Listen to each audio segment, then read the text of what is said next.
Hello everyone. So ఈరోజు recipe వచ్చేసి coconut jaggery and dry fruits తోటి అయితే లడ్డు అయితే ప్రిపేర్ చేశాను. సో చాలా డెలిషియస్గా వచ్చింది.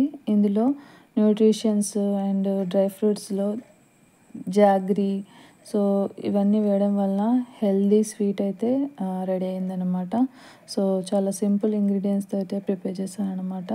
సో చాలా టేస్టీగా కూడా ఉంది. ముందుగా అయితే కొబ్బరిని విధంగా మిక్సీ పట్టుకొని దాన్ని మంచిగా అయితే ఫ్రై చేసుకోవాలన్నమాట. ఒక 1 మినిట్ అట్లా ఫ్రై చేసుకుంటే సో కొంచెం కలర్ చేంజ్ అయితే అవుతుంది. సో కలర్ చేంజ్ అయిన తర్వాత తీసి పక్కన పెట్టేసుకోవాలి. సో అదే బౌల్లో కొద్దిగా వాటర్ వేసుకొని 1 కప్పు కొబ్బరి తీసుకుంటే 1/2 కప్పు బెల్లం అయితే తీసుకోవాలన్నమాట. తీసుకొని మంచిగా దాన్ని కరిగించుకోవాలి.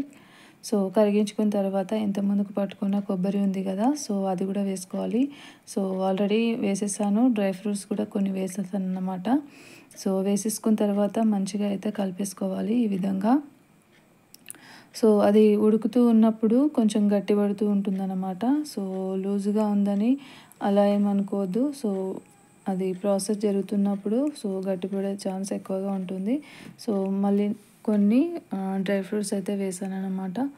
సో ఇక్కడ డ్రై ఫ్రూట్స్ అనేవి చాలా మంచి న్యూట్రిషన్స్ అయితే ఇస్తాయి అన్నమాట. సో అందుకని చెప్పేసి డ్రై ఫ్రూట్స్ అయితే వేసుకున్నాను.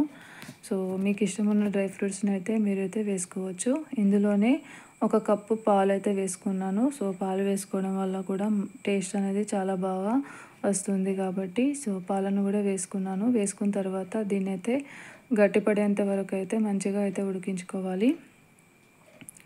సో ఈ విధంగా కలుపుతూ ఉండాలన్నమాట, ఎందుకంటే త్వరగా మాడిపోయే ఛాన్స్ ఉంటుంది. సో దీన్ని ఇలా కలుపుతూ ఉండాలి.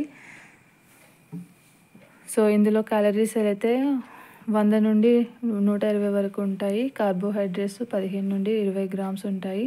ప్రోటీన్స్ 2 నుండి 3 గ్రామ్స్ ఉంటాయి. ఫ్యాట్స్ 5 నుండి 7 గ్రామ్స్ ఉంటాయి. ఫైబరు 2 నుంచి 3 గ్రామ్స్ ఉంటాయి. జాగరీలో అయితే 10 నుంచి 12 గ్రామ్స్ ఉంటాయన్నమాట. సో మంచి హెల్దీ ఫుడ్. సో ఈ విధంగా దీన్ని ప్రిపేర్ అయిన తర్వాత చల్లారనివ్వాలి. చల్లారించిన తర్వాత ఈ విధంగా లడ్డులాగా అయితే ప్రిపేర్ చేసుకోవాలన్నమాట. సో అంతే సింపుల్.